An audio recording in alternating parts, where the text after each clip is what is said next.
Well, it's 12 o'clock and we do have a quorum, so let's go ahead and start the meeting with the attendance. Mr. Egan? Here. Ms. Lasky? Here. Mr. Stepdown? Here. Mr. Becker? Here. Ms. Goodman? Here. Mr. Adamtown? Ms. Kaminsky? All right, we do have an agenda before you. Do I hear a motion to approve the agenda? Support. Second. All in favor? Aye. Anyone opposed? All right. I'm sorry, who made that motion? I did. Thank you. All right, and public comment. I see several people over here. Would you like to say something right away? Sure, yeah, we can do that. Adam Donta just asked me to stop by because it sounds like there was some issue with rental car was brought up. And I just wanted to let you guys know that if you need cars, we can get you cars. So Okay. that is should not be an issue. Okay. Are you currently with us, or is it somewhere else, someone else? Okay, Yep. all right, okay, so Watson. Barry and I had spoke about it in the past. Describe what Yeah, happened so, and how we yeah, got we had to this talked about point. it pre-COVID, and then obviously COVID hit and cars went away. So things changed, but now we've got plenty of stock, and we've got a program to where we can put cars in and out of loaner service basically, and we can rent them out just like an Enterprise or a Hertz or whatever. And we have flexibility to where if you said, hey, during the high season, we need 20 cars, during the low season, we need 5, we can do that on a day's notice. So I could have 20 cars here tomorrow if needed. What about internet booking? That would probably be something we'd have to figure out. But, I don't think it's out of the question. That's something we could do. So we have like a software program. It's app compatible to where we can scan driver's licenses. We can do rental agreements right through that. We can do it all online. Cool. And it's a variety of cars? It would be all Chrysler Dodge Jeep Ram products, but they would be brand new. So variety, minivans, trucks, SUVs, Yeah. Pretty much whatever you needed. Oh, I'm good with the product. I'm an owner of many of them. Oh, every car we own since '96 came from that family right there, so. Us too, since the 90s. Yeah. We appreciate it. Yeah. In fact, the first one of mine still said Case and Watson. Yeah, that was front a of few it. years ago. That was a few years back, yeah. All right, any other, questions? Public. Okay, and we're still in the public, but, Yeah, good afternoon. My name is Dylan Walker. I live in Manistee Township. I'm a corporate traveling employee based out of Manistee and have been since 2020. And I didn't fly a lot in 2020, but 2021, 22, and 23, I averaged between 2 and 3 weeks a month on the road and flying in and out of either Grand Rapids or Traverse City. I have flown in and out of Manistee a couple times in the last 6 months. When it works out for me, I'd love to be able to fly out of Manistee. And I'm just here to lend a voice of support for large jet service in and out of Manistee.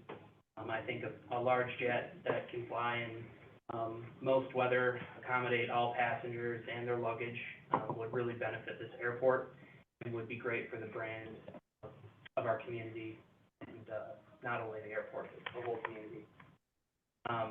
Finally, I'm just looking through and looking at the reliability report for May, and would just add some anecdotal comments that,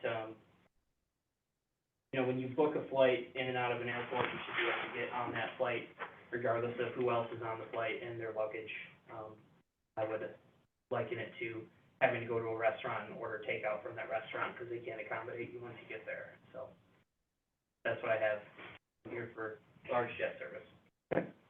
Dylan, can I ask a question? Yes. So I think we're kind of fortunate because right now we have several flights down to Chicago. This would probably, if we change our service, it's only going to mean maybe 2 times a day. Mm-hmm. You see that as a negative? No, I think getting out first thing in the morning in order to connect wherever you need to go is gonna be a real positive. Getting out early enough so that you can get to the day flights from Chicago to wherever you're gonna connect. And then likewise, on the way back, you know, get to Chicago and then be able to get in the afternoon is, that would be about online with me getting up first thing in the morning, having to drive to Grand Rapids, get a connection through somewhere else, and then get where I'm going in the afternoon. As a frequent flyer, what do you think about Detroit, getting to Detroit, going to Detroit? I think, for me personally, I fly Delta a lot, and, my personal preference would be to Detroit because it's a larger Delta. Mm-hmm. But realizing we're geographically closer to Chicago, I also understand that. That's what we have, so, It's one of the discussions that's on the table, is the ability to get us to Detroit. yeah. Thank you.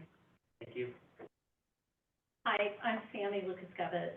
I work for Manistee Tourism, and just for transparency's sake, Barry Lynn's on my board, but he's given me no opinion. And I trust Barry, so I'm sure he's doing a great job for you, but I'm not here to tell you which airline that you should choose. But I would like to offer a little bit of context on how your decision affects tourism. We're really lucky to have an airport. You all know this. And not only does it allow residents to experience the world, but it allows the world to experience Manistee. And that represents opportunity. And we're a hub and spoke destination. So the people who use our airport likely use it to travel all over Northwest Michigan. And Manistee is not always the immediate choice for someone. We're typically a secondary choice when someone visits Northwest Michigan. But it's a choice they get to because they hear great things about Manistee. Like those who fly into Blacker Airport, some stay and play here, others drive north, and given what I know, I suspect a lot of people fly into Blacker Airport, and they probably drive to Traverse City to save a little bit of money. But I expect that the importance of this airport can't be defined by a county line, and that is the opportunity for us. We have to do a better job marketing to everyone who flies in here, and more people means more opportunity.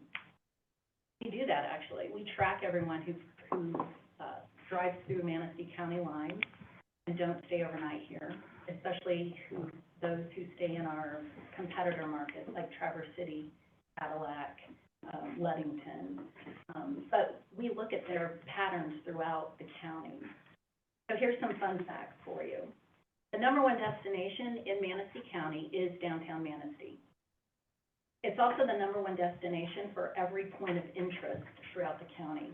So when someone golfs at Arcadia Bluffs, they make their way downtown to the Riverwalk and to the restaurants. When someone vacations on Portage Lake, they head to the Riverwalk in downtown Manistee.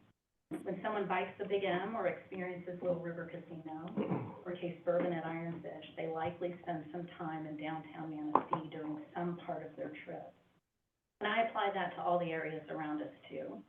So if someone spends time in Ludington, in Traverse City, or Cadillac, they're familiar enough with northern Michigan that presents us with opportunity to market to them for a future visit here.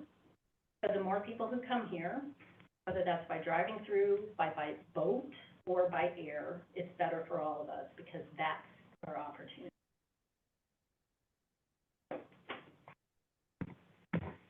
Anyone? So online, obviously we have Matt from Contour, Mm-hmm. as well as boutiques. 4 people, I think, from boutique are also online. Of course. So I don't know if you want to open it up to their comments now under public comments, or if you want to invite all of them to talk during the agenda items later. Can I ask a question, Dylan, first, quick? Yeah, go ahead. Hi, I used to travel for work all the time too, and I was a Delta girl. So, would you, if you travel 2 to 3 times a month, and whatever airline came out of Manistee, if our only interline, or code share options were either American or United, how likely would you be to fly out of Manistee, even if there was jet service, but it's not gonna get you to Detroit, or you wouldn't get your Delta points between Yeah. here and wherever you're going? Most of the places I need to fly for PTA are serviced by American and United as well. So if there was reliable jet service in and out of Manistee, I'd be happy. Thank you. But I won't guarantee that on public record. Very good. I have no objection to hearing a few statements from the people during the public, comment portion, but I would certainly welcome their involvement when we get to the essential air service agenda item later on. So, if anyone has anything that they would just like to say as a statement, along with the, people who came in, well, I would give you the opportunity.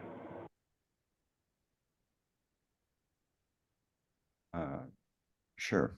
And I can comment a little bit, unless you're talking about people who are not from an airline, which I'm not sure if there's anyone in that category. No, I'm just letting you make just a quick statement right now. If nothing else, just introduce yourself again to everyone. Sure. So Sean Simpson, CEO of Boutique Care, and we were here previously, but I did want to just make a couple points regarding the last meeting, which I viewed just the conversation. And the reason I want to just chime in a little bit is because there were, I wasn't present at that meeting, and there were a few things that were discussed, related to us. So I wanted to just clarify a few things. One is that our balance sheet actually came up. And so I wanted to, that there were questions about that. I'm happy to send information on that along, but we have approximately a $30 million excess of equipment, which is after our loans are paid off. So, from a balance sheet perspective, we're in a very strong position. I just wanted to address that since it came up. Also, since the last meeting, we have made contact with a national car rental company, and we already do car rentals ourselves. But honestly, one of the major deficits is not being connected to the international or the national travel infrastructure, such as Expedia and Travelocity and so on. So with a national brand, that connectivity becomes part of the sales process, which I think is very important. Regardless of whether we're in Manistee or not, that's our plan, is to actually just shift over to a national brand because of the marketing benefits from that. And I want to reiterate on the maintenance base and hangar rental. We do intend to set up a maintenance base, hire, several mechanics. This is in addition to our customer service people. We'd also be renting the hangar. On the fire and police needed for our operations, that's not needed. So just want to say, there can be, or there are additional costs when you start operating 121 type jets. And that can be kind of a drain when you add up, all the duty time that's required for the fire and police staff that are needed to be there. And then one other thing I'll mention is, just since the last meeting, we were reaffirmed for a 4-year contract in Pendleton, with a lot of praise from that community. So I just wanted to mention that as well. And finally, I know the board was concerned, from that previous discussion, was concerned about the, ongoing challenges in EAS. So there was thinking that it might be better to try and lock in something longer. And previously, the idea had been to go with us for 2 years. But I did want to just mention that in light of the FAA changes and upcoming potential, hardening down on EAS and trying to slim it down, we did put forward options for 2, 3, and 4 years. And therefore, if there was the idea of trying to lock something in so to speak, for longer to safeguard the contract against potential issues going forward. We do have 3 and 4 year options as well. It's just really up to the authority. So I think those were the main points, other than, you know, we've got our marketing ready to go, and I think a great plan on that side. But those were really just the points that I wanted to make in response to what I saw from the last meeting. Okay. Matt? Would Sure. you like to say a few words? Sure. I'll hold the bulk of my comments for, you know, the EAS discussion, but I'll respond to a couple of those things. One, because we operate under Part 135 and operating 2 Part 139 airports is not even a requirement for our service. We don't require ARF. That isn't a requirement for service from Contour. And secondly, with regard to locking in EAS funds, one of the things that's changed is now relative subsidy between bids is a statutory requirement for consideration. And so, you know, with respect to term, I understand Sean's point, but I also want to point out that one reason to lock it in would be, regardless of who you choose, is that there may be more sensitivity to cost going forward. So it's not just a matter of contract term. It's a matter of cost in this environment and looking forward. So I'll hold there and save the bulk of my response to the video of the last meeting for the agenda item. Okay, thank you. All right, so we're back to the meeting here. Approval of the minutes from the last meeting and the special meeting. Let's start with the regular meeting first. You received those. Do I have a motion to approve those minutes? All in favor? Aye. Anyone opposed? All right, and finally, the special meeting from the 14th. There was one correction on that one. There was a vote said 5-1, and it should have been is either 6-1 or 5-2. 5-2, Yeah. yeah, thanks. Minor. Okay. Anyone want to approve the corrected minutes? Motion to approve it. I'll second it. All in favor? Aye. Anyone opposed? All right, on to the treasurer's report. Susan? Oh, there's not a whole lot. Okay. That's a good thing, it's not a bad thing. Not a whole lot of money. Really no expenses that aren't the normal everyday, except I do see that, I'll fix this and give it corrected to Lindsay, but starting on the 2023 of April, the sign lease came down. There was one cell that was missed, so it was a little wonky, but just for a comparison, if you're looking at that. Talking about there. So the sign lease is for April of 2023, but then like, my transfer in should be down. I'll fix that. It's just a comparison for me. And then the only other thing that I will say is that I did not have, Honest Air's April payment in here because I didn't get that until May. So next month you might see that double. If you're looking at, Honest Air fees, those are 0 up there. And the landing fees, because I didn't get those until May. Okay. I'd already done the report, so next month might include April and May. But, we're up to date with the P5, we've been reimbursed 100% of everything. Anybody have any questions on that? Kind of went over that first instead of the accounts payable, so I kind of did everything Yeah, together. okay.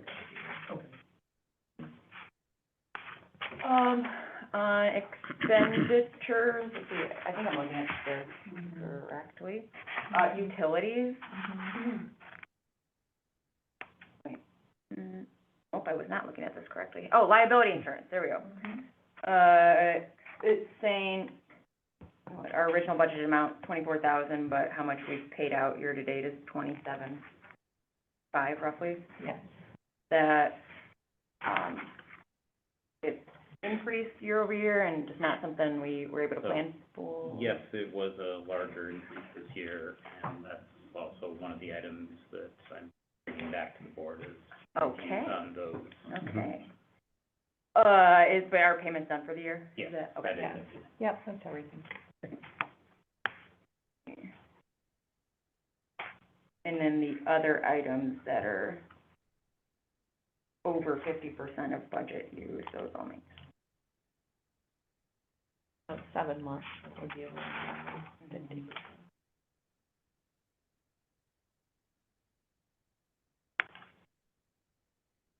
Anyone else? Statements, questions? All right, do I have a motion to approve the accounts payable? So moved. Second. All right, and that'll be a roll call vote. Mr. Egan? Yes. Ms. Kowski? Yes. Yes. Mr. Becker? Yes. Ms. Goodman? Yes. Mr. Adamson? Manistee? Yes. And then I kind of already went over the April revenues and expenditures. We do not have anything that was paid out of the Fund 481, the capital improvement fund. Okay.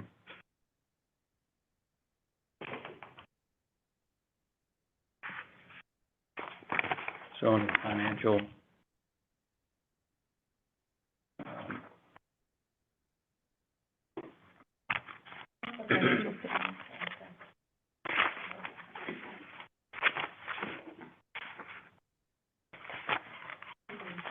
Expenditures and then the trial balance.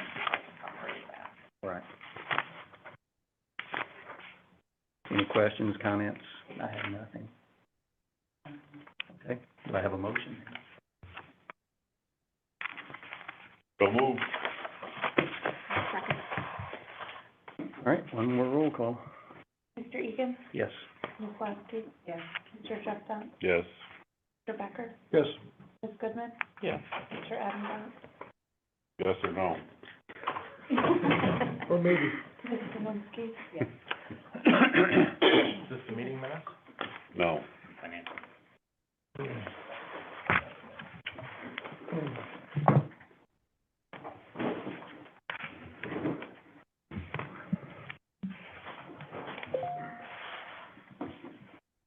All right, the committees, you know, we were right in the middle of the committees when all of a sudden everything kind of went, kind of got busy on us. So I don't want to spend a whole lot of time on these committee reports. A couple of these, like the bylaws committee, that's going to take a while to crawl through all that. I would like to put that off for another week. I think we can live without going through those items. But we did have a couple of capital improvements, items. Barry, you want me to address that, or you want to say? Go right Okay. ahead. All right, well, I'll add a couple comments as necessary. Perfect. But they were in your packet last week. Right. The Capital Improvements Committee approved $20,635 for the rest of the LED conversions. And that seemed like a pretty easy thing to, there was really no debate over that. So the background there is, we've had that bid for a while. It's with basically our airport electrician. And, the board had requested we get some other bids. We've had 2 other firms come in and evaluate, but we've been unable to actually get them to produce a quote. So the board, or the committee, decided to recommend that we approve that, original quote. Who are the other firms? Top line and Colcheck. The top line's out there. And how long ago did they come in? A couple months ago. And we've followed up with calls and not been able to secure. Yeah, Manistee is the only bid we have. Okay, I'll make a motion to approve. Do we have a second? Second? Any other discussion, question about that? Okay. And I do believe that's gonna be a roll call vote. Mr. Egan? Yes. Lasky? Mr. Dunt? Yes. Mr. Becker? Yes. Ms. Goodman? Yes. Mr. Adamson? Yes. Mr. Manistee? Okay, the next thing was for a truck barn door out here. And it's actually two separate quotes that totals $7,309.78. And, can you give us a little bit better background of what that actually is? Well, basically, so this winter, we started having issues on a couple of the doors and the openers in our truck barn, the older section of the barn. Those openers are now probably 25 years old. They don't get used much, because those bays don't house things that come in and out every day. But they're basically old and need some attention. And it so happened that it was this winter when we started having failures. So the company we've been working with, Precise Door, done work for other hangers that we have, came out and basically evaluated and put together these two quotes. One which is basically a quote to address the problems that we have, and the other is more of a deferred maintenance, because we really haven't done maintenance on those ever. So that's why there's two different quotes here in that amount. And given the funds we have left from our ARPA that we're trying to expend, it seems like the type of expenditure that is appropriate. And given that what we have has lasted this long, doing this work should get us another good number of years out of those doors. Did we get multiple bids on that? We did not. Is there anything else that doesn't work? I'm sure we can find somebody. We have had someone in the past. This is a recently new firm. We've only been working with these guys for about a year. Our previous firm that we've been engaged with on multiple projects went out of business. So kind of transitioned, and that's where that stood. Okay. Anyone else? Do I have a motion? Is the total, 10,900? No, No. I had Oh, 7,000 something. Okay. It's, $7,309.78. It's the 4,400 Together. and Right, okay. What did you have for that amount? The total amount, unless I'm wrong on this, was $7,309.78. Thank you.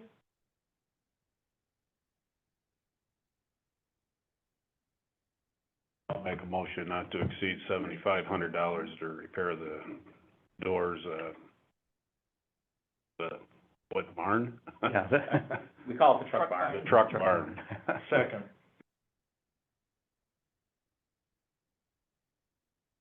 Egan? Yes. Lasky? Yes. Mr. Jeff Dunt? Yes. Mr. Becker? Yes. Ms. Goodman? Yes. Mr. Adamson? Yes. Ms. Kaminsky? Yes. That's a precision door one here. Yes. Mhm. And finally, we're down to Northern Pump, and that's for the fuel farm out there. And it was for the meter, as I recall, essentially, so, So, yeah. this is a process, and it's been tied into what air carrier. So, we have been experiencing challenges with fueling Cape Air, because with the frequency they're flying, well, we start this week with our summer schedule, 4 flights a day. that's 4 fuelings a day, and the condition of our meter requires that we have to have 2 people out there, one that's pumping and one that's reading the meter so that we don't overfuel or underfuel, but overfuel tends to be more problematic when we're very close on weight and balance on those flights. So we had been discussing installing a remote, updating the actual meter so it's new, not faded yellow plastic that you can't see through with poorly visible numbers. So upgrading the meter itself, and then installing the ability to remotely read the display so someone doesn't have to run back and forth to the desk so that it gets properly built. And that wasn't Wi-Fi, that was like a hard Well, wire. originally it was a cellular Wi-Fi Right. system Right. that came with $1,000 a year annual maintenance fee and software updates, and pushed back on that. Mhm. So that was what we were looking at. Now that we're looking at carriers that use jet fuel and not avgas, part of that requirement shifts. So what Northern Pump put together was options for both, or we could do them all if we wanted to. But what the committee recommended, until we really decide ultimately where we're going with air carrier, and, you know, I'll say, for example, with a Contour and 2 flights a day, 2 fuelings, the remote reading is less important than a boutique with 5 flights a day type mentality. So the committee did not make a recommendation on how to fully address this, but the piece that we do need is the updated meter, so that you can see what you're pumping when you're pumping. And that's what's highlighted here. Can't really see the highlighting very well, but it's $3,500 for the equipment, and then some percentage of that labor in this overall quote would be necessary to install that. So the committee discussed this and kind of took this tact of, let's approve this piece, because we know that that's what we need to do, and then we can further discuss once the air carrier selection process finalizes whether or not we need to move forward with the other expenditures. So my recommendation would be to authorize replacing the meter not to exceed, I'd probably say, $6,000. I have no idea how much the labor would be, but it should be comfortably within what it will actually take. I'll make that motion. Second. Any questions, discussions over that? All right, Mr. Egan? yes. Ms. Lasky? Yes. Mr. Jepton? Yes. Mr. Becker? Yes. Ms. Goodman? Yes. Mr. Adamdown? Yes. Ms. Kaminsky? Yes. All right, beyond that, now, other committees, the Budget Committee did meet, and we're gathering a little bit more information before we schedule another meeting for that group. The Bylaws Committee met, and that was a long meeting, and I think that, given our agenda this afternoon, I think that, again, with your permission, I'd like to put that off till next month to go over all of those recommendations. The Transition Committee also met, and that was another long meeting. We spent a good bit of time talking about other airports and other airport operations, and I'm going to set up a meeting with Meade and Hunt and talk with them about this. And they're also right now guiding the new Escanaba airport manager through their transition. So I think it'll be a good time to talk to them. They'll be dealing with something else very similar. So that's where we are with the rest of the committees. Which brings us to agenda item 8.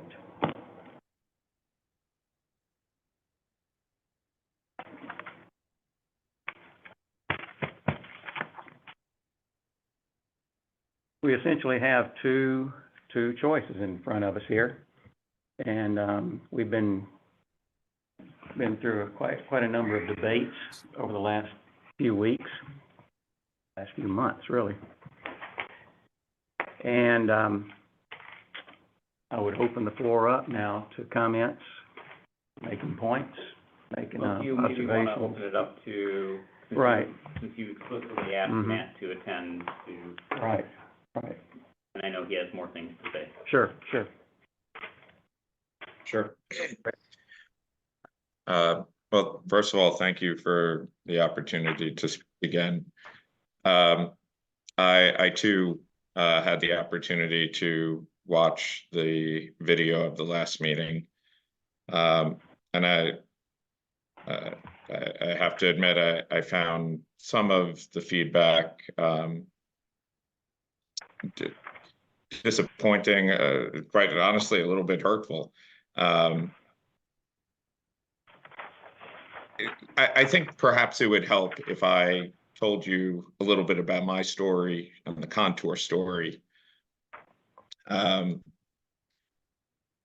an airline is what I've wanted to do since I was a little kid. If you had asked me when I was 5 years old what I wanted to do when I grew up, I would have said I want to run an airline. My first toy was a Fisher-Price airplane.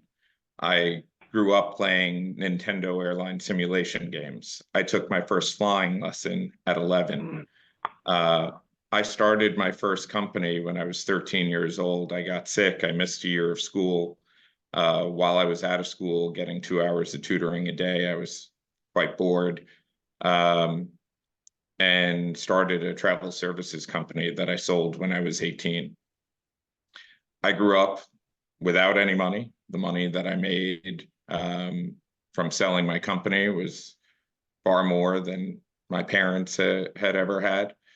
I worked all through college. I worked for JetBlue before moving to Florida, working for a commercial aircraft leasing company for a couple of years, and ultimately moving back to New York and starting my own commercial aircraft leasing firm, which is how I got to know the principles of Contour. I invested in Contour in 2013. When the company was doing about $28 million a year of revenue and had about 80 employees. And I took over as CEO in 2015. And I only took over as CEO because after 2 years of having inserted myself into management of the company a little bit from an investor perspective, the company found itself virtually insolvent under the leadership of the prior owners. And basically I was given a choice to either double down or walk away. And I chose to double down. And that meant leaving my family every week. I live in New York. I commute to Tennessee every week, waking up at 4:30 in the morning, traveling 800 miles down to Tennessee, getting to the office by 9, spending 4 days a week down there and flying home.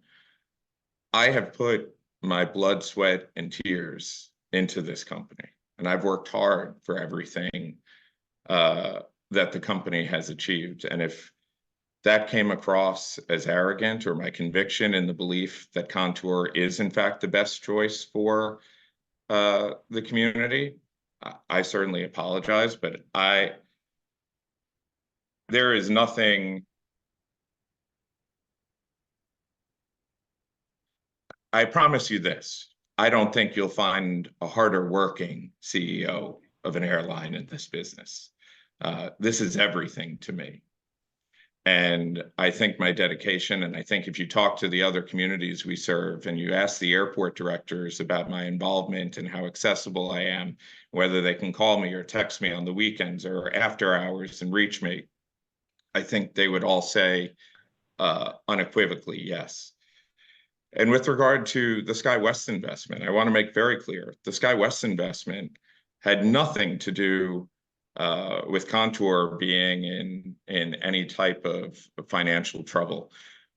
We grew from 30 million a year in revenue to almost 200 million a year in revenue with zero outside capital. We've never taken outside money from any firm up until the SkyWest transaction. And the airline industry is incredibly capital intensive, as most of you know. And so the fact that we were able to bootstrap our way from 30 million to almost 200 million in revenue, were there times where we were slow paying? Absolutely. Did everyone get paid every dollar that they were owed? The answer is absolutely yes. And certainly with the SkyWest investment, I should add that the majority of the SkyWest investment was a personal decision for me. My percentage of equity in the company dropped from 93% to 67%. So I didn't do the SkyWest investment because the company was in dire need of cash. And in fact, it was SkyWest that approached us rather than the other way around. They approached us in March of 2022, and they pursued us a number of times. And it wasn't until late last year that we were able to finally come to terms on an agreement. One of the other items that was brought up was concern about SkyWest's commitment or their interest in keeping these aircraft operating. The reason for SkyWest's interest in the deal was precisely for that purpose. They own over 100 of these CRJ-200 aircraft, and they want to monetize them. And one of the ways that they can monetize them is by putting them into service with Contour. So in addition to the stock purchase agreement, a copy of which I've provided to Barry, one of the primary components of the deal was an asset provisioning agreement, which basically ensures that Contour takes these aircraft from SkyWest and that these aircraft will generate revenue from SkyWest. We are buying these airplanes from them. They're financing them, but we'll own the airframes outright.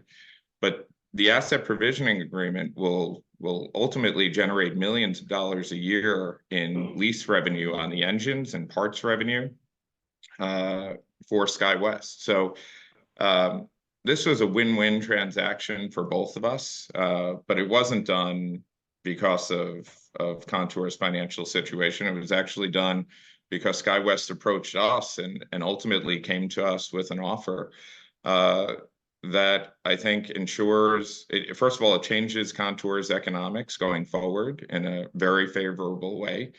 And it provides a catalyst for our future growth.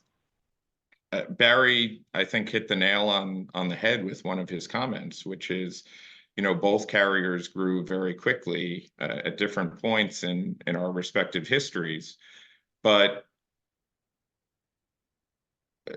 Contour, you know, is at an inflection point where I think we're only going to get better. And just to add some additional context as to why EAS airlines grow, the reason EAS airlines are often so focused on growth is because that growth and that scale is what creates the relationships with the major airlines that's so critical to all of our success. You know, there are smaller EAS airlines out there with no interline agreements, and they are almost never selected because they fail to offer connectivity. Interline implementation for a major airline is a time-consuming and cost-intensive integration, and they don't just dole out agreements to any airline that wants them. So you have to convince these airlines that you bring enough passengers to the table, that you bring enough markets to the table to warrant that investment on their part. And so the story is a lot of EAS carriers have followed the same trajectory, but none, I think, have ever warranted an investment on the scale and relationship with a major airline in the same way that we've just secured from SkyWest. We're very. Oh, no. Mm-mm.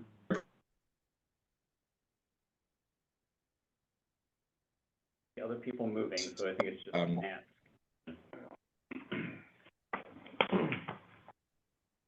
Gary? Matt, we lost you for just a moment there. So I heard you guys say something. Were you guys able to hear me? We were We're not, no. You dropped out for like 30 seconds there. At the very end? Yeah. Yes. Mhm. Mhm. Okay. I was just talking about the references. I asked a few of our airports to provide additional references. I know for sure Barry was able to connect with one of them in Macon, Georgia. And Macon's actually I think, an interesting point of reference because they used our jet service, and we worked very closely with them to on the justification for their runway extension, which they had tried for over 20 years, I think, to get done.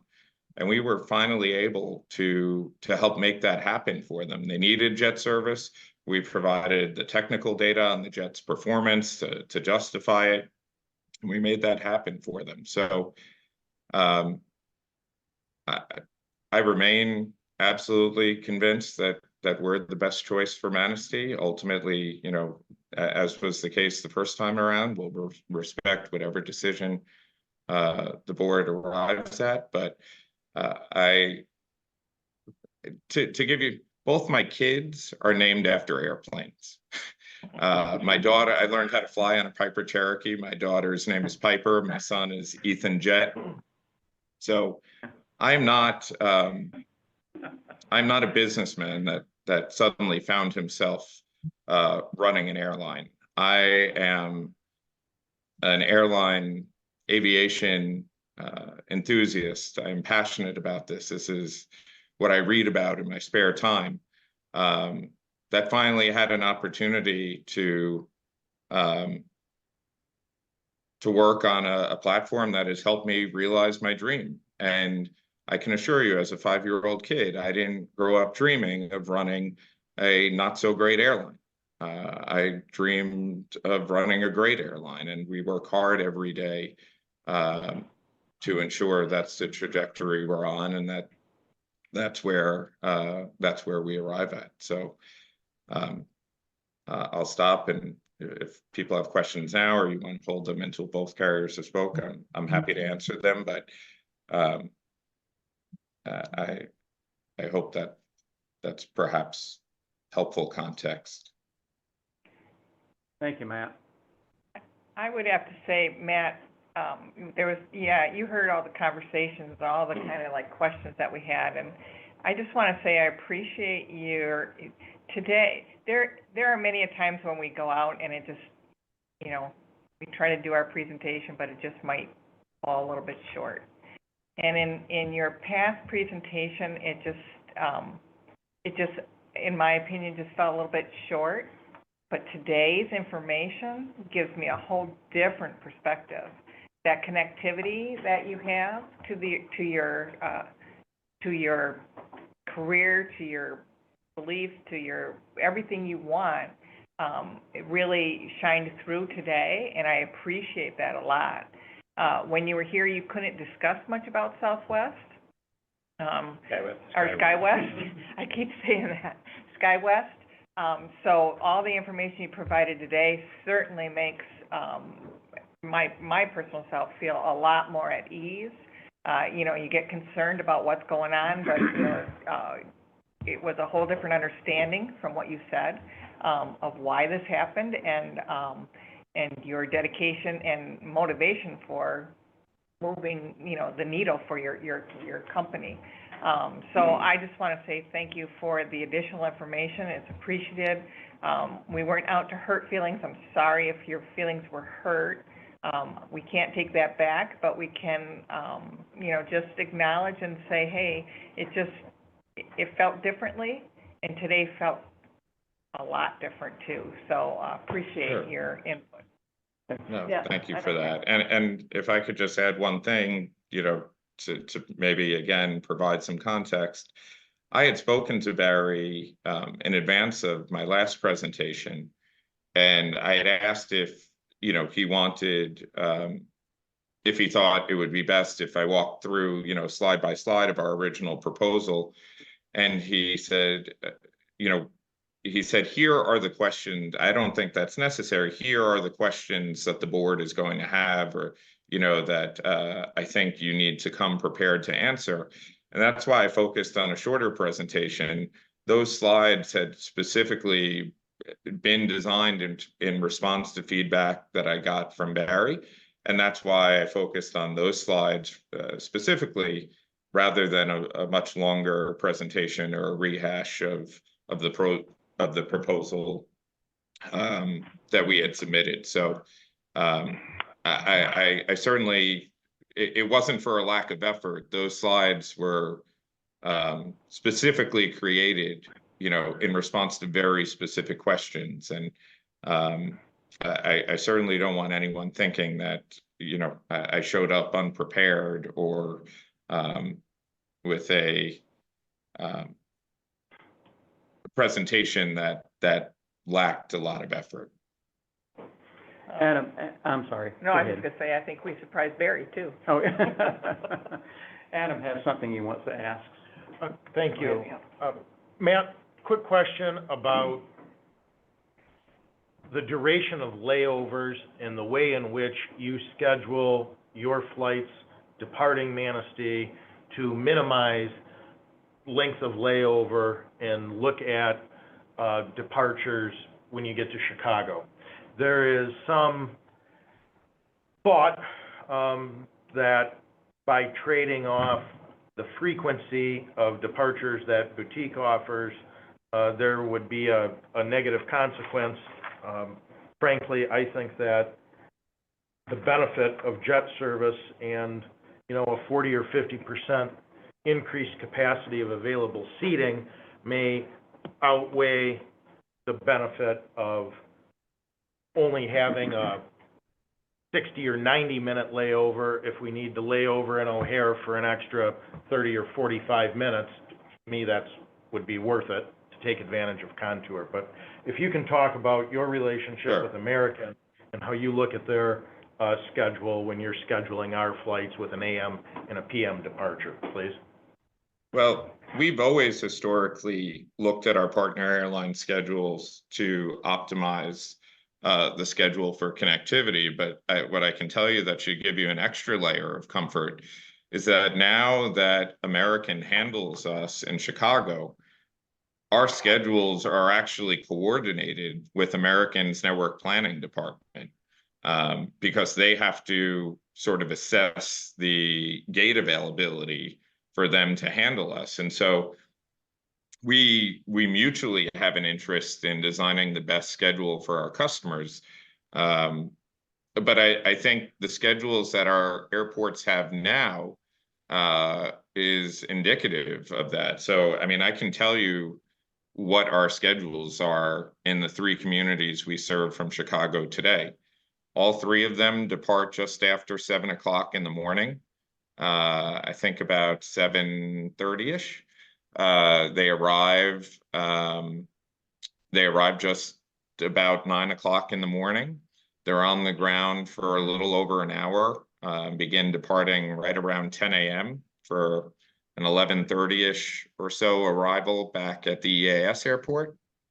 And then they depart again, I think at about 2:30 in the afternoon for a 4 o'clock arrival. And then they depart Chicago again at about 5 p.m. to arrive in the EAS city at around 6:30 p.m. And we staff all of our EAS outstations with a full-time, in some cases, 2 full-time Contour mechanics. There are some EAS cities where it's a challenge to find a qualified A&P mechanic that has experience working jet aircraft of this size, but in those cases, we actually TDY a mechanic from our hangar to provide coverage. So we also have maintenance on site at our EAS airports. And I would just add, you know, a bunch of our airports have just recently chosen to renew with us. Altoona, a few weeks ago, Tupelo voted last week to renew with us. And so, you know, we too are retaining the recommendations of a lot of the communities we serve. So I hope that answers your question. Okay. Well, it sparks another question for me, and that is the proposal is for 12 flights a week. And there again, I don't know, I looked to Barry, and I don't know if I need to look to you, Matt, as well, but, what would that look like for winter I and can, summer? it is for an average of 12 flights a week. So you have 1,248 segments a year that, as I mentioned in the last meeting, since we would effectively be dedicating an aircraft to the Manistee route, we don't really care how you allocate those, as long as it averages out over the course of 12 months to that 12 frequencies a week. Okay, So you can go less in the winter, more in the summer, but we'll defer to you guys. Okay. So if we had a day with one flight, I would assume we would leave somewhere around that 7:30-ish in the morning on a one-day flight. When would you expect that flight to return? So some markets have a full day sit. I would say there are three different ways that we look at it. First of all, Saturday is almost always one of the flights with one day. And on Saturdays, sometimes Saturday night is not a popular time. We do have airplanes that sit sorry, let me back up. Every single one of our markets has one flight on Saturday of the markets where there are 12 flights a week year round. The days of the week that we go to one flight are Saturday and either Tuesday or Wednesday. We have some cases where the airplane will sit all day Tuesday. We have some cases where the airplane will sit all day Wednesday, meaning you keep the morning outbound and the evening return. We have some cases where the airplane will sit all day Saturday. We also have some cases where either Tuesday evening or Wednesday morning would be the flights that are pulled down, because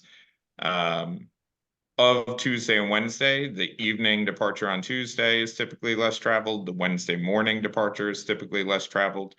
So you can either pull down Tuesday afternoon or Monday morning, or the inside rotation on either one of those days. As I mentioned, we're agnostic. If you wanted the airplane to sit all day in Chicago, that's not an issue. I think until recently that was our schedule. So we're happy to accommodate whatever your preference. And I'm bringing up, this is what I put together as my kind of best fit of a 12 flight average, kind of scheduled around our demand curve. Basically from mid-June through the end of October, operating 14 a week, and then basically scavenging kind of those extra flights, mostly in the January, February timeframe, a little bit from March, and then kind of the rest of the shoulder being that 12 a week with, I have Wednesday and Saturday as the 2 days, but it could be Tuesday, Wednesday, or Tuesday and Saturday as well. I don't know how to read what you have on the board. So basically, if you start at the top, October 14 flights, so it's 2 a day, November down to 12 a week, December averaging 13 a week, but it's actually 12 for half and 14 for half. January ends up averaging 8 because we keep that extra little bit in. February 7, then March, April, May are starting to come back up, and then mid-June through October again is that 14 a day, or 14 a week, 2 a day. So it's actually highly tuned based on our demand pattern, but this is what Matt was talking about, is we have that flexibility to basically move those flights around.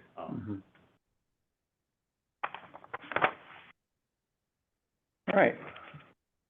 Well, thank you. I don't want to keep Sean waiting any longer. So, Sean, I open it up to you. Thank you for being patient with us. Sure, absolutely, no problem. Yeah, well, no, I appreciate everyone being here and having us be able to provide some more information. As I said a little bit earlier, I had those comments that I made more relevant to the last meeting.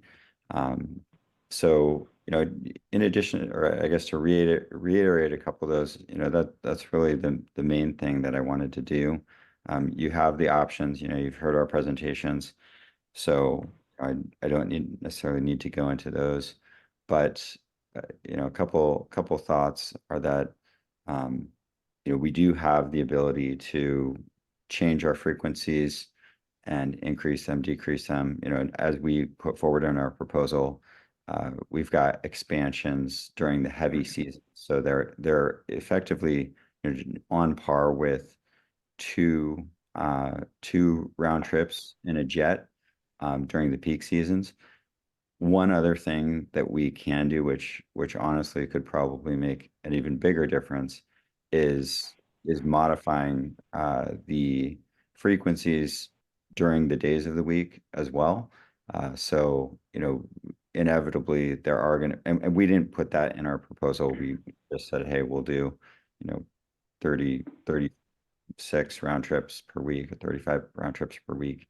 But if you've got heavy demand on, say, Friday and a Monday or Sunday, we certainly can increase frequencies on those days and subtract a bit from other days. So we do have that ability, and that does mean operating two aircraft during the week simultaneously. And so that, I think that could be really good, because even if you've got, for example, a jet that's flying, 50 passengers, if twice a day or even potentially three times a day, on some days, you don't quite have the same type of flexibility as if you're using two aircraft with, a whole lot of frequencies. So that's one thing that I think is worth considering, because it probably makes the seats, at least for the peak periods, about the same, as which is when you need them. And then, going back to the rental cars, I know that that's an important area. And so just to say again, our plan, after doing more research and communication on that, is to have a national brand car rental company there, that we would be fronting the startup cost on that. And I think that that's a pretty important thing for people being able to fly in and book, on Expedia, their rental car, and to see options, because that's something where, even with rental cars, if they're not integrated into the travel system and travel agents can't book them, or the individuals can't book them online, it doesn't really help, because people don't know that they can have a rental car for sure. And without that, they don't necessarily want to travel there, including myself. If I show up somewhere and there's no rental car, it's a major inhibitor. So that's why we see that as something that's really important, that we're willing to, put our money where our mouth is. So that's, there's that. And, just on the reliability side, like I said, we continue to operate 99%. That's just been ongoing, and certainly, we expect that to continue to be the case, which is, I think, the most important factor when it comes to building air service and just having a good experience for the customers. So, I think those are the primary things. I didn't name my children after airplanes, but I am committed to the company, and, as is my team. So and I could say more about background, but, I've been doing this a long time, and, and we're really, I personally, we, like other companies in EAS, airlines are not easy. They go through ups and downs. But we have been sort of through a maturation phase, I guess you could say. And so, and I did mention this to a board member or two previously, but we're really about having a quality service that people can be excited to use reliably, and that's really the most important thing for me. I'd much rather have a smaller airline that functions well, that people have a great feeling about, and there's reliability, there's not people complaining. We don't have complaints written about us every day. And so that's kind of where we're at. You know, we're going for quality here. And if that means we have uh, less communities, that's fantastic. You know, I'm totally interested in just having a smooth operation. That's you know, we've been through times where we were not as smooth. We tried to grow too much, and we just, you know, we're okay not having as many because we just want to do a really great job with whatever we do. So that's, you know, that's our perspective, and we've got a great team to help execute on that as well. So there you go. Anyone have any, questions, comments for Sean? How many aircraft do you think you'll have dedicated here? At least 4, but we are, due to some of the benefits of the Piaggio aircraft that we've got and that we're intending to lease and purchase more of, we're contemplating bringing these same airplanes onto other routes as well. So for the moment, 4, although we probably will have even more than that. Or Piaggio? Piaggios, yes. And that is the Piaggio, just to make sure we're clear on the Yes. equipment. Yes. And we're just, one other thing I'll mention too, we're highly, we really can't use any other airplanes on this route because we get highly penalized by the DOT if we say, hey, we're gonna fly Piaggios, and then we show up with some other airplane. The DOT will basically not pay us. So we really can't, not that we would want to do that anyway, but we really can't do that. So just wanted to let you know that too. How long ago did you have these in regular service? Were you using them? About 9 months ago, a year ago was when we had them last on our available. So we COVID, we actually were ramping up, and then COVID hit, and so we kind of put some of those things on the back burner, and then it was probably about a year ago that we took them off the cert. Our director of operations, or the FAA said, hey, if you're not really using this, you should take this off for now, and then we'll put it back when you're ready. So that's kind of where we're at now.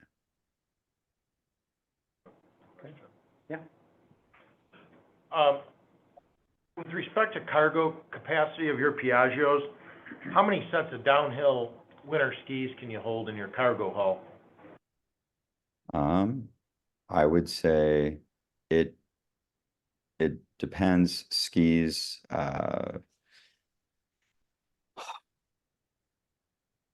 skis don't weigh that much. You know, on the weight side of the Piaggio, we're in very good shape. In terms of the total cargo area, it's pretty big. I would say, you know, I'm guessing probably at least 4 to 6 would not be an issue. You know, if we're trying to bring like 12 sets of skis, then that could be harder. But of course, you know, our planes don't have that many seats for that. So the cargo hold is large enough to carry skis. So I think, you know, I wouldn't anticipate any issue there. Like we do in other communities, if there ever is any issue with regard to, okay, this bag, somehow we ended up with excess bags, we just put them on the next flight and you know, potentially bring them to the customer if they need that. But you know, we operate in a whole lot of places, and it's pretty rare that we ever need to do anything like that. And the current airplane that we use has less cargo space than this airplane, and so it really has not been an issue. I think that is, you know, if you're getting to very high load factors, which is of course a great problem to have, then, you know, then potentially you start to have that, you know, some baggage constraints if people are bringing tons and tons of stuff. we have a policy which is unlimited bags. And so there are situations where people try to move their garage with our service. And, when people do that, we still accommodate them, but we say, okay, these 5 bags are going on this flight, the next 5 are gonna have to go on the next one. But generally, we don't have baggage issues. I think the reason why I ask is, and it's really more broadly than just skis. It's, checked luggage and skis with 8 passengers on the plane or 9. I think it's still to be determined if you're gonna carry 8 or 9. And so, maybe I framed the question wrong. If everybody has checked luggage and skis, or checked luggage and golf clubs, being a tourist destination, when you look at a 50-passenger jet that has 30 seats on it, I think there's a lot more cargo capacity. And I think we bump up against a load factor pretty regularly in the summer months.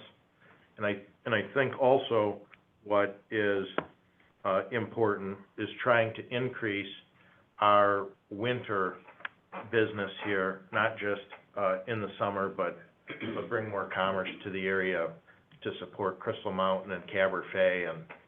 And so I really look at that cargo hold from both cubic feet of capacity and weight. Sure. Well, So I was just gonna say, I've got one more question, Barry or Matt, and that is, if we were to go with Contour, is it gonna be EAS or alternate EAS? I'll let you answer that, Matt. Sure. I think the fastest path to approval would be alternate EAS. And the one other question I would just bring up, and EAS actually gives you more flexibility to move the frequencies around than under traditional EAS, where DOT would want to see that laid out for them in advance so that they could set the payment system up properly. AEAS would give you even more flexibility, including changing the hub, at your request without even needing anything further from DOT. But the one thing I've been thinking about that I guess I'm gonna ask Barry a question, and I don't know the answer, but in light of the 50 and 60% load factor language being pulled out of EAS and the FAA reauthorization, I just want to make sure we're comparing apples to apples in terms of capacity. I mean, is the boutique option for more frequencies even actually an option, given that the RFP asks for capacity commensurate with what the community is receiving now and the sensitivity around costs going forward? I guess that was my only thought, is should Contour be compared against Proposal B or Proposal A? So we did talk last time in the board meeting roughly about the FAA reauthorization, which, an update for the board, the House passed it last week and the president signed that, I think, on Friday. So that is now, so all the things, and I had put together a memo to the board that went into some detail talking about that for the last meeting. And the point Matt brings up is that, well, I will correct Matt on one thing. The RFP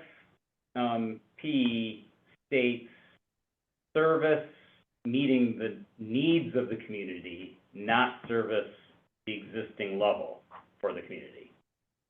So, so there's a little bit, but that's very fuzzy language, is what is the needs of the community.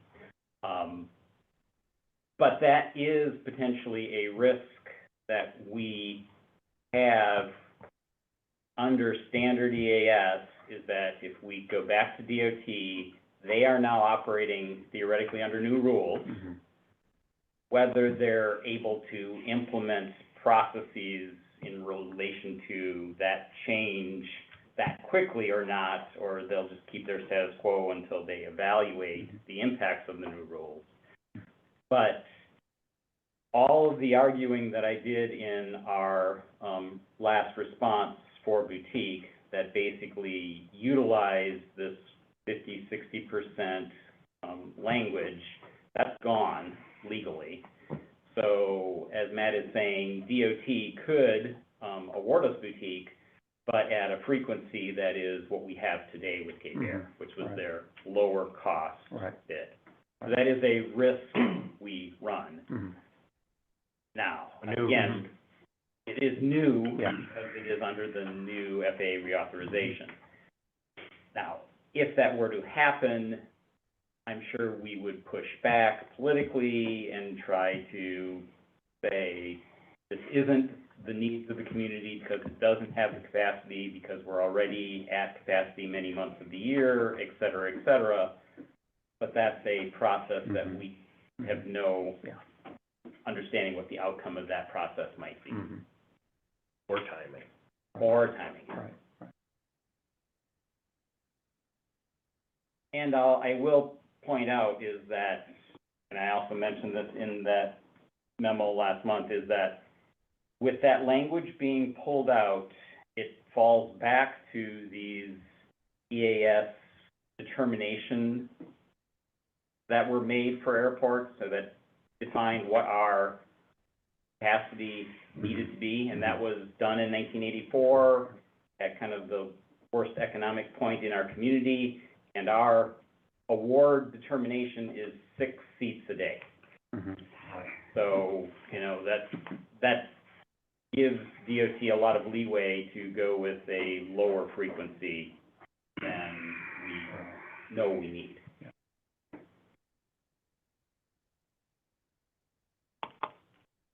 Anyone else? So you fly only 30-seat jets, you have smaller jets to other cities also? Matt? We only operate ERJs and CRJs. Some of them are in a VIP configuration, but they're the same size aircraft. The VIP configuration, we have some that have fewer seats, but it's the exact same aircraft.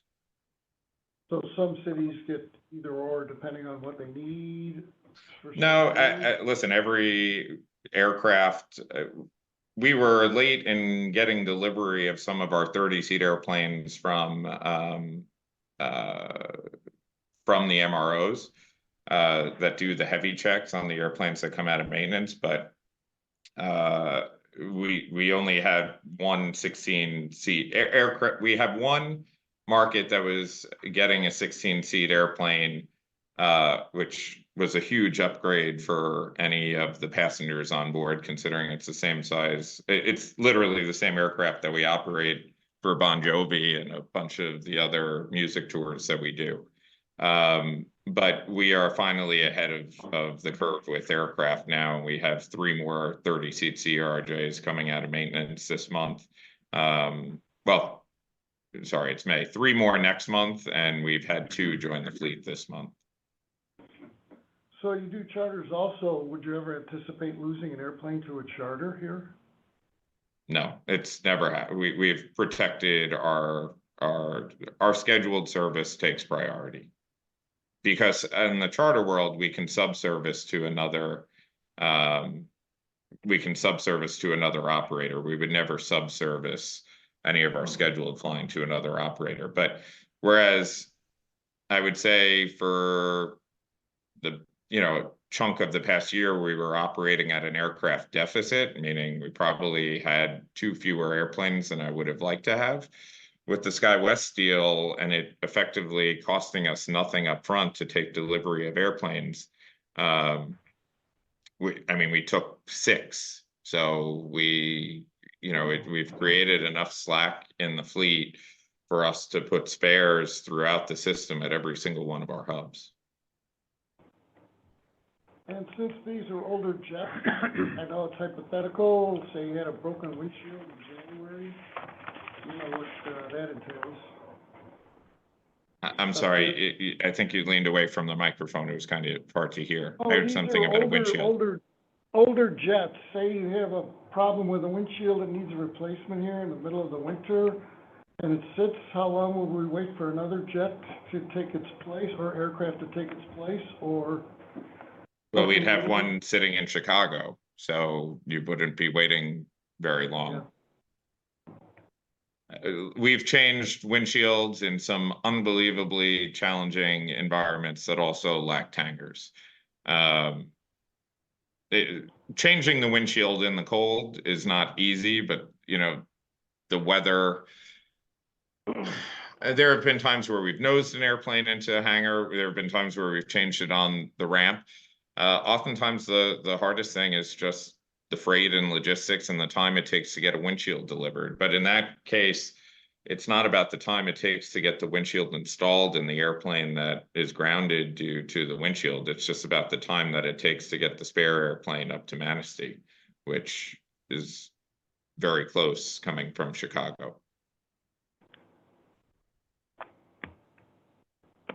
So I think another really important piece that I just keep coming back to is, I want that $1 million. I want 10,000. I want us to hit 10,000. We have been wanting this forever. Ever since Frontier. Yeah, and it's like, it's time to stop wanting and to get. So I want the 10,000. Yeah. I wanna hit the 10,000. Along with that, and as Matt mentioned earlier, at Macon, Georgia, they could justify then their runway extension, which is also on our list.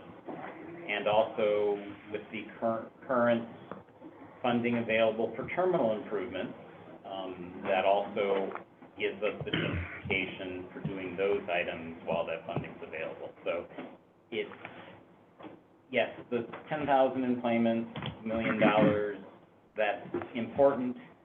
We eke by without it because there are other funds available that fill in those gaps, but it puts more in our control.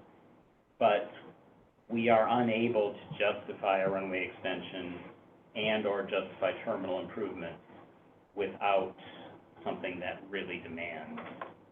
You got it? I'm tired of eking by though. I mean, it's like, Yeah, it's silly that those are the discussions we have. Do Yeah. we do Yeah. $3,000 improvement or the $7,000 improvement? I'm sorry. Barry, did you read, in the public comment section earlier, did you read the letter that we got from the chamber? Or are the board members aware, or was it just put in? She sent it out We to everybody. all It was received provided. that. Yeah, we all, Yeah, we all read it. we have that, yep. And I see that you have, Matt, it looks like you have, from the letter I received this morning from you, 17 active aircraft and looks like 6 that are stored right now. Is that what I read? I don't think so. No, we have 17 lines of flying. But we Okay. have 22 ERJ types on our certificate and I believe 11 CRJs. Okay, so there are more than, this was just a document we received about 2 hours before the meeting, so I didn't have time to really read through any of it much. But I did see that list of aircraft and looked them up to see if they were active or not. But that sounds like that's not really an issue then, of having enough airplanes to have that spare. I'm not sure what document you're referring to.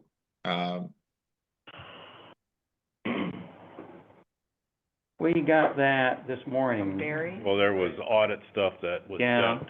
Yeah, There was 2 docs in there, and they were very lengthy. Yeah, I think Or was that so. from the SkyWest? Oh, are you talking, was it in the provisioning agreement? yeah. And there we lost it. Uh-oh. Matt, you're you're breaking up Yeah. again, so.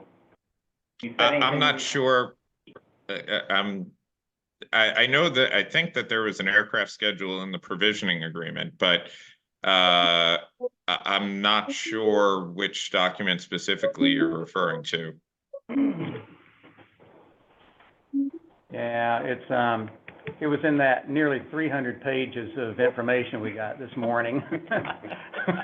Okay. Yeah.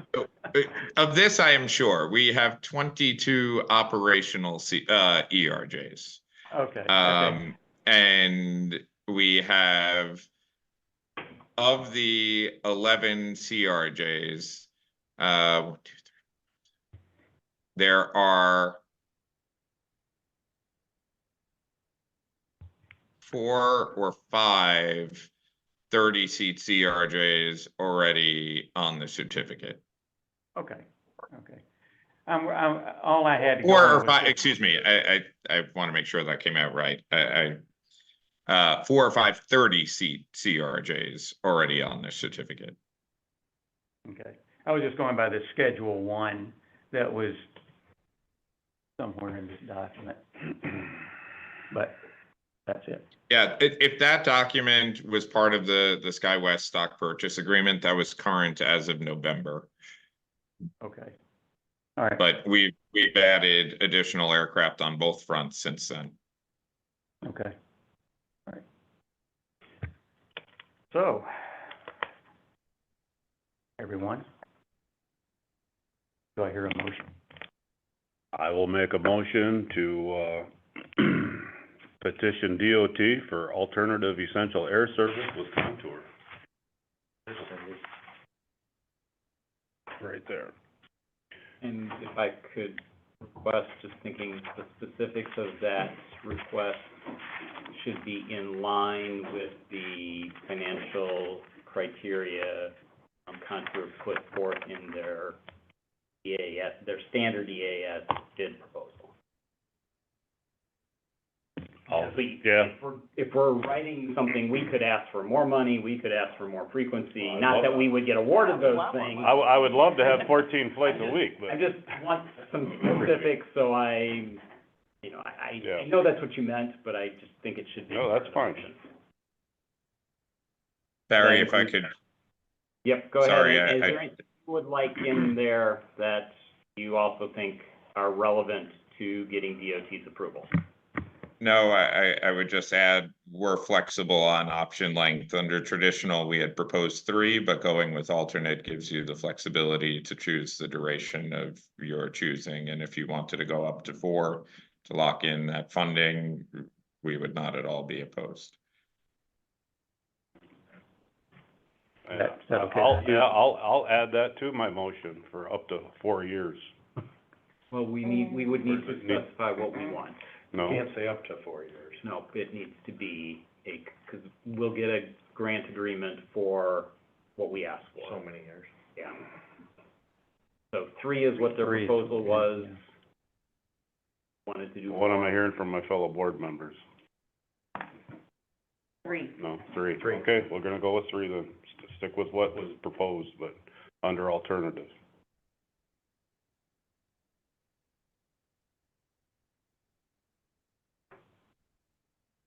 All right, do we have a second on that?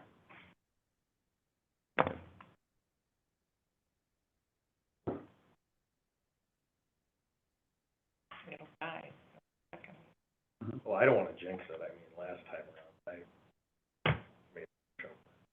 So, So the motion is on Contour, right? Mhm. for 3 years. For 3 years, under alternative essential air service. Second. Okay.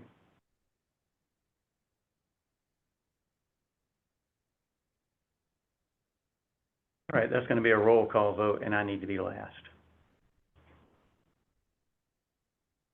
Ms. Manistee? Yes. Mr. Jeff Downs? Yes. Mr. Becker? No, Ms. Goodman? Yes. Mr. Adam Downs? Yes. Ms. Kaminsky? Yes. And Mr. Egan? No.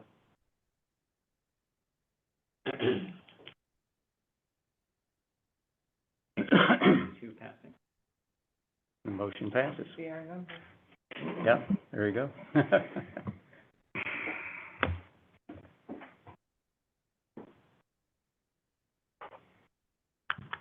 Well, thank you, everyone. This is a pretty incredible process.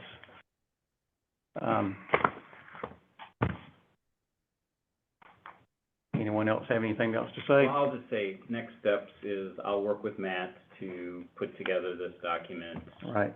based on those terms, for DOT, to DOT on behalf of the board. And, what's our timing on that? Well, we had asked DOT to give us until this Friday, That's so right. it's this week. Drop Okay. all hands and get that done. As Matt said, they've recently done other alternate awards, so I have a template from when we were previously in AES, Mhm. combining that with what, some of Matt's other communities have recently done. Mhm. It's cut and paste and get Okay. the things right, but, Okay, so that will be next steps, and that will get to DOT by end of day Friday. okay, and if you need me to come by for anything, let me know, I can be here. All right, moving on. The, meet and hunt contract, Barry and I went over that, a week or so ago. It looks okay with us, and, we need a, So, go ahead. I'll just Yeah. give us, so, we got from Mead and Hunt 2 contracts a while ago. Thank you. Thank you. One was for the projects we're doing this year. The board approved that last month. In the legal review that George Saylor, did, he had a couple comments in this particular agreement, and since it wasn't time critical, I wanted time to review those comments with Mike. Mike and I met, and after reviewing George's comments, we didn't recommend any changes to the agreement, so. But we do need board approval Yes. to, Yep. okay. We have a motion to approve that contract with Mead and Hunt. And allowing, is it the chair to sign, or is it you, the manager? I believe it is. I'll make that motion with the, allowing the chair to sign on behalf of the authority. Second. Do we need a roll call for that one? Probably not, since that's not an expenditure. Contract. Okay, all in favor? Aye. Aye. Anyone opposed? And Barry? Okay, I'm gonna race through this in hopefully record time. Okay. Get my bearings.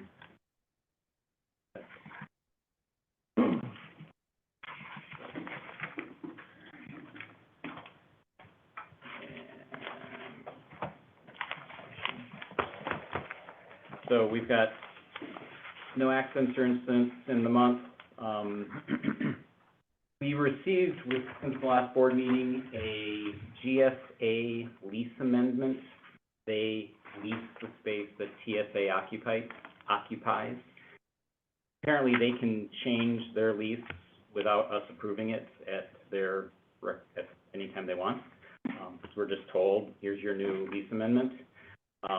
It is something they are doing nationwide to all of their leased facilities, where they are requiring specific types of water testing, including for Legionella, which is something that there's not a lab in Michigan that does currently. Well, lucky us. Part of it is they will pay for this extra stuff.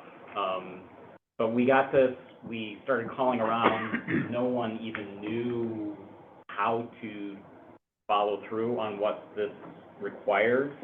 A week later, everybody now understood it and said, okay, we'll figure it out. Our current tact is to use Mead and Hunt to do this. They are going to be doing it for Pellston, and they'll figure out what needs to be done, and this will be an opportunity to use the contract that we just approved with Mead and Hunt to actually how this would get done under Mead and Hunt. So I'm just giving you a heads up. Nothing is going to cost us other than time that we're taking to arrange it, and it'll most likely be Mead and Hunt that will do the work and be paid by GSA. Working on new billboard lease agreements. Actually, Mike signed those this morning. We're sending them out to Lamar, Wolverine, and Coho Bend to hopefully get everyone new leases. those billboard leases are kind of sneaky because they're like 5-year terms, so you don't recall needing to do something in 5 years, so they're a couple years past due. But we're raising rates and hopefully going to generate a little more revenue from those. There is an upcoming workshop being held in Traverse City by the FAA for Part 139 airports, and I've asked Mike to join me, partly with the mindset of the transition that's happening, having more people knowledgeable about some of the requirements that the FAA puts on airports, I think is helpful. So he has that day free, so he's joining me next week for that. On our employment numbers, Meaning I made that day free. we were down slightly from a year ago in April, although, you know, it's less than 16 passengers difference, so really not much difference there. I actually have kind of an observation looking at the last 3 months numbers and the load factors that we're doing. All 3 months are around 70%, and I think actually 70% is about our capacity when we're only operating two of these flights a day.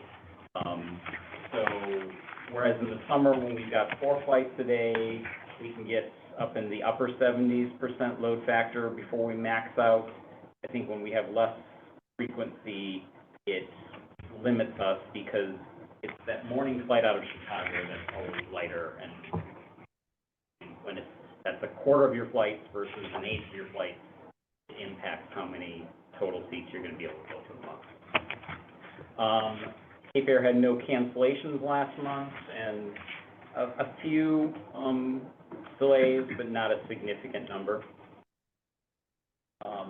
On the airfares, I'm not even going to bother rotating my screen on this, but you know, not much new here, things fluctuating. And as we get into summer, we kind of expect that we will become less price competitive just because the cheap seats get bought up sooner, and therefore markets like Grand Rapids that have a lot more capacity tend to, there's more of a price difference between us and them. Quick overview on capital projects for the year. Still no update on our ALP update. Again, last I heard from MDOT that it was in the FAA's hands. We have a meeting scheduled with Mead & Hunt, MDOT, and the FAA on our runway safety area grading, runway lighting projects for the 90% review on that week after next. T hangar doors, we've got a meeting scheduled with him, or Mead & Hunt on that, and I'm waiting for a contract for the crack ceiling remarking project from the state. The airport and terminal improvement project, Mead & Hunt is ready. We need to schedule conversations with TSA on their needs, but as I was talking about before, that was kind of on hold until we knew whether or not we had the justification with jet service or not, whether that project. Cape Air performance, already said no canceled flights, so good. Kind of talked about that. Another possible factor on that slight decrease in April was Easter was in March this year versus in April last year. That tends to move a few passengers around. Already talked about the load factors, kind of, in my opinion, being maxed out. And, you know, looking forward, May doing well. We did have 1 day of canceled flights because of 2 lines of thunderstorms that were either about to hit Chicago or about to hit Manistee or about to hit Chicago again. And the timing just ended up getting all the flights that 1 day canceled. And that is all I have.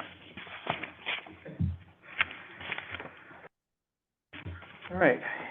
Any other public comment? Anyone waiting online to say anything? Matt, Want to say anything thank you to, thank you for the trust you're putting in us, and we'll work tirelessly to make sure that, we don't let the community down. In fact, I'm certain that you guys will be happy and confident that you made the right choice once we're up and running. Thank you, Matt.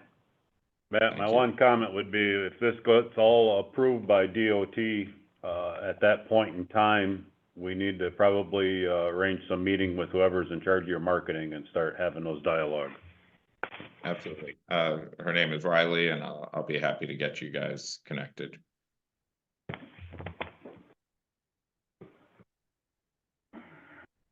All right, thank you. And authority members, anything to add? I just want to add, just publicly again, you know, Cape Air, we started out kind of rough.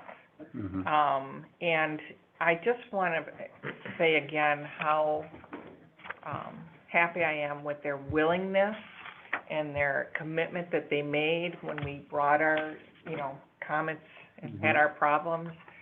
They really, really, really,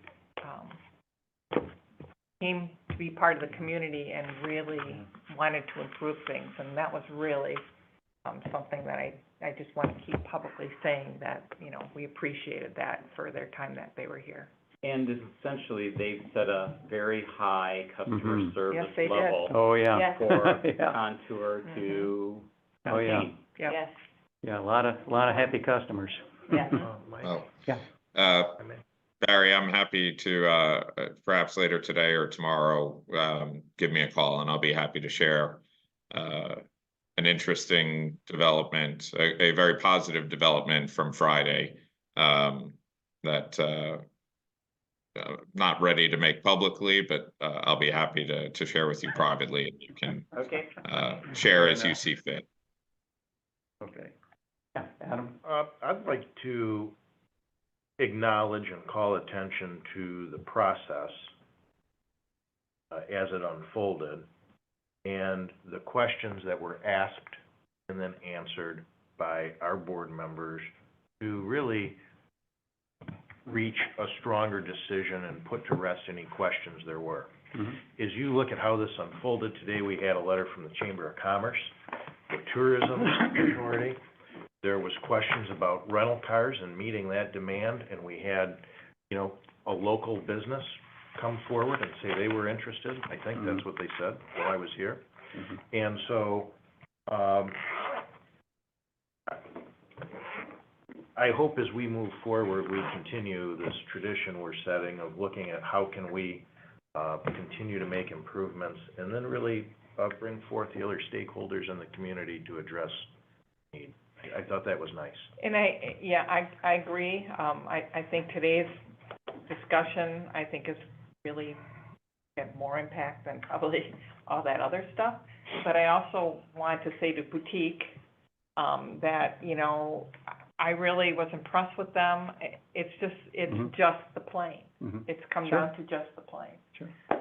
You know, but, like I said, first go around, I was really impressed with Boutique, but just come down to, we have to grow, we need more seats, all that stuff. Yeah. So, thank you to Boutique, too. Sure, sure. All right, and thank you for your comments about Cape Air, because that really has been a wonderful experience Yes, with those yes. folks, just wonderful. And I they- went from, oh God, what did we do, to, No. hey, hate to see you go. I know, it's amazing, Yeah, isn't you're it? a step down. It's amazing, they really, they just worked into the fabric of the Yeah. community just They did. beautifully. All right, anything else from anyone else? I declare this meeting adjourned. Thank you, everybody. Thank you.